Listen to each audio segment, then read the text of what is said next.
Hi everyone, welcome back to my channel. In today's video, we will be talking about wardrobe review.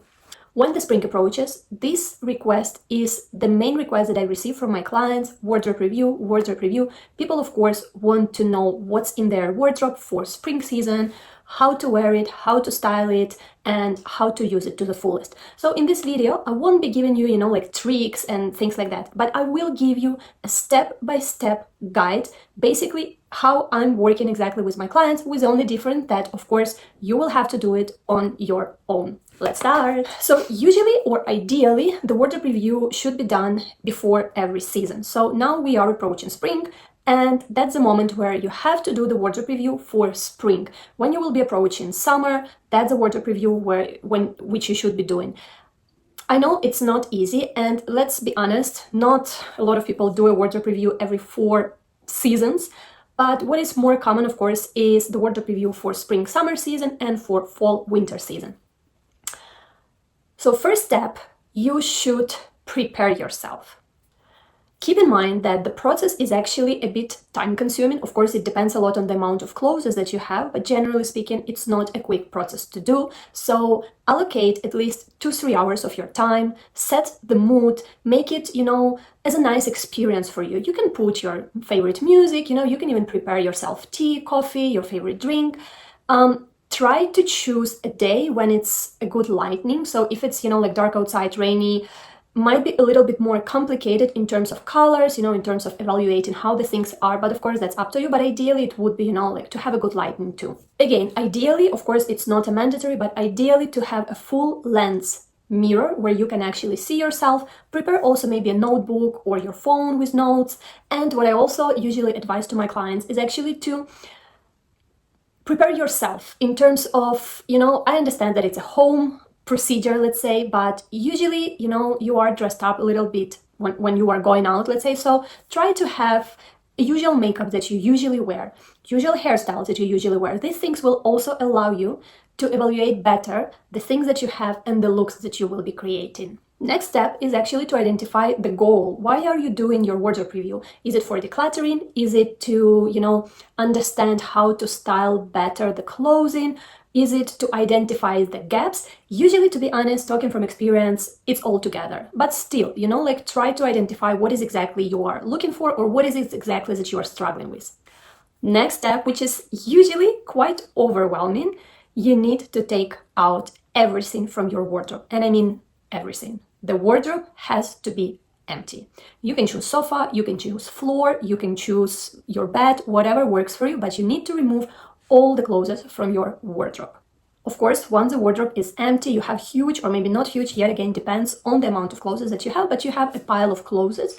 And this is a moment where you need to identify what works, what's not. So usually I advise to have the pile of I keep it, the pile of I'm in doubt, maybe, maybe not sure yet, the pile of donate, and the pile of trash. Donate, sell, whatever, again, you decide to do with your clothes. So this would be 4 piles that you will be working with, and start, just simply classifying all the clothes that you have, shoes, everything into these categories. So you will ask, how do I decide? What do I want? What do I, like trash and things like that? Of course, there will be obvious things where you take it and you're like, that stays, or hate it, donate it.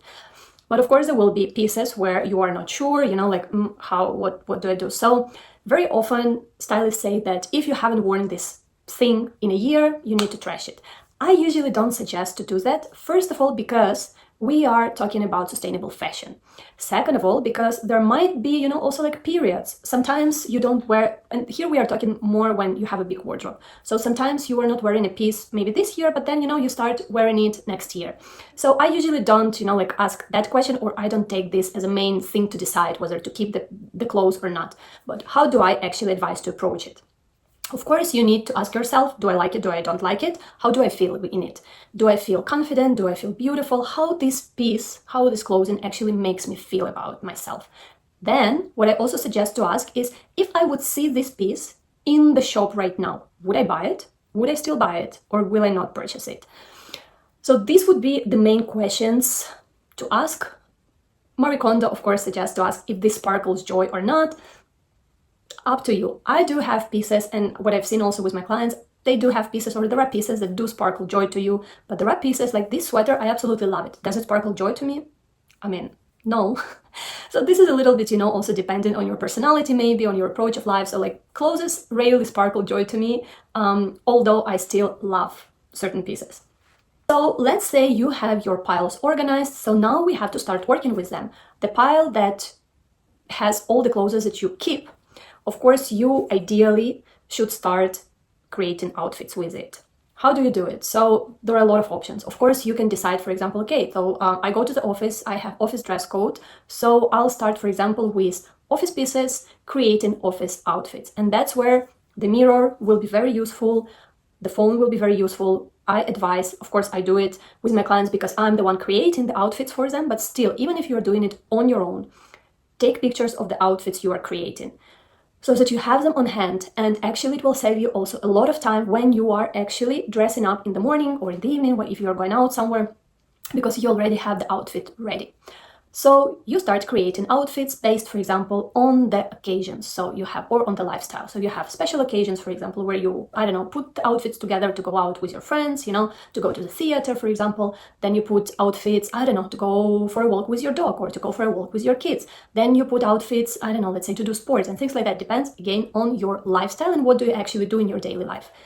You take pictures of the outfits, and here an important thing to keep in mind, and that's where the notebook will be very useful, is identifying, in the meantime, while you are creating the outfits, what I'm missing. When you put an outfit and you think, this, I don't know, beige blazer would actually work perfectly with this outfit, or this red, with this, I don't know, outfit, red shoes would be perfectly. So you write down all the gaps that you are identifying during this process, in order to then create a shopping list. Once the outfits are created, are photographed, once you already have noted, all the gaps that you've identified during creating the outfits, of course, you can start putting the clothes back into the wardrobe. I know a lot of stylists also say put, matching hangers and things like that. To be honest, I don't care if your hangers are matching or don't. I honestly don't think it makes such a big difference when it comes to creating looks. Does it look better in the wardrobe? Of course. Does it matter? Depends on you. It depends a lot on you. If you don't want to waste money on, same hangers, if you have already the hangers that you have, let them be. Again, don't try to consume more just to obtain this, Instagram aesthetic. Again, unless you really want it. If you do, perfect. If you don't care about it, just leave the hangers that you have. Now, time for the maybe pile. So the maybe pile is a tricky pile. What I usually suggest to do is you do the first round, you review all the clothes where maybe you will be already able to say, okay, this maybe not, or this maybe yes. So once you have selected after the first round the pieces that you are still not sure about, it's time to try them on. You try them on and you try to style them. First of all, you try to style them with the pieces that you already have. And again, here important to reflect, how do you feel about yourself? Do you feel confident in this piece? Does this piece make you feel great about yourself? Do you feel beautiful in it? Of course, is it comfortable? Of course, does it fit well? Obviously, all the small details, which are obvious, but still important to keep in mind. You try to style it with the clothes that you have, and then take a look at the gap list. So what have you put in your potential shopping list? How would you style this piece with the potentially new pieces? What looks would you create? How do they make you feel? After that, believe me, you will be able again to put aside a lot of pieces. If there are still, or put back into the wardrobe, into the keep pile. If you see that you're still not sure, you're not sure how you feel about this piece, what I usually suggest is to keep it. And usually what I do suggest is to take it out and revisit it in 30, 60 days, 1 month, 2 months. If until then you're not sure, or let's put it that way, you are not sure whether you are ready to throw it away or donate it, keep it until the next wardrobe review. So basically for the next year. But then if the next year you are trying the thing on and you're still not sure about it, it still ends up in the maybe pile, then for sure you need to get rid of it, because that's definitely not a piece that, deserves a place in your wardrobe. Okay, and now we are ready to work with our gaps. So you have a look at your potential shopping list where you've identified all the gaps of your wardrobe. How do you approach that? I usually suggest to think of at least 3 to 5 outfits that already have the clothes that you own in them. So basically, let's imagine you put into the shopping list beige blazer. Perfect. But now, because you've identified that actually that's something that you're missing in your wardrobe. Perfect. So now your task is actually to create 3 to 5 outfits with the beige blazer, but with the clothes that you already have. Why is this important to do so? Because this way you make sure that the new piece that you will be incorporating in your wardrobe will be already friends with all the other clothes that you have.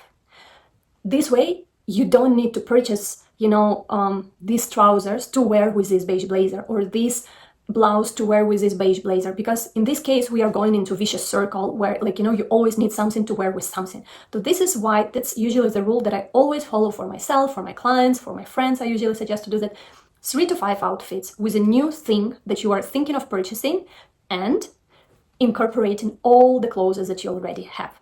So once you've done that with all the potentially needed new pieces for your wardrobe, you're good to go and hunt for the treasures. These are the main steps to make your own wardrobe review by yourself. And this way, as I said, it will be basically exactly the same wardrobe review as it is done by a stylist, well, with the only difference that, of course, you'll have to create your own outfits on your own.